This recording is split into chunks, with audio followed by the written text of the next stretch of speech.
UNBTV। আমাদের 2008 নির্বাচনী ইশতেহারে আমরা ঘোষণা করেছিলাম ডিজিটাল বাংলাদেশ গড়ে তুলব। আমরা কিন্তু খুব সফলভাবে সেটা করতে পেরেছি। এবারের নির্বাচনের ইশতেহারে আমাদের ঘোষণা, আমরা স্মার্ট বাংলাদেশ গড়ে তুলব।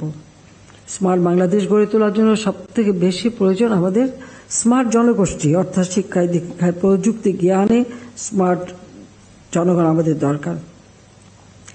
আর সেই লক্ষ্য নিয়ে কিন্তু এবারে আমাদের সকল কার্যক্রম।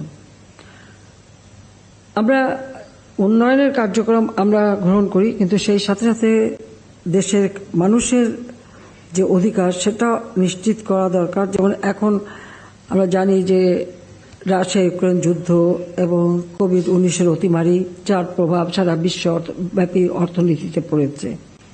পৃথিবীতে এখন এমন এমন দেশ আছে যেখানে মুদ্রাস্ফীতি বা মূল্যস্ফীতি 40% আছে। এরকম বহু দেশ এখন বিরাজমান। বাংলাদেশও এর থেকে দূরে না, যদিও বাংলাদেশের মূল্যস্ফীতি এখনো 10% নিচেই আছে, কিন্তু তারপরে এটা একটা সমস্যা রয়ে গেছে। তো সেদিকে আমাদের সব থেকে লক্ষ্য রাখতে হবে যে আমাদের বাজার পরিস্থিতি কেমন।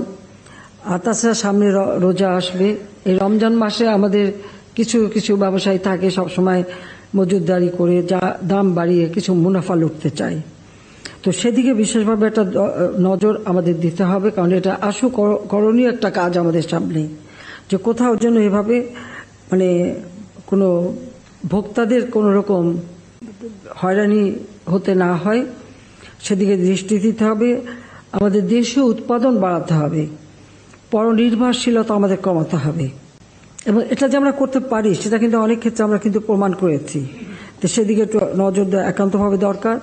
আর একটা হচ্ছে সরবরাহের ক্ষেত্রেও কখনো শোনা যায় যে সেটা নিয়ে নানা সমস্যার সৃষ্টি হয়, অথবা একটা কৃত্রিম সংকট সৃষ্টি করার চেষ্টা করা হয়। কেউ কেউ মজুতদার করে পচিয়ে ফেলবে কিন্তু বাজারে দিবে না, এই জাতীয় অবস্থার সৃষ্টি করে।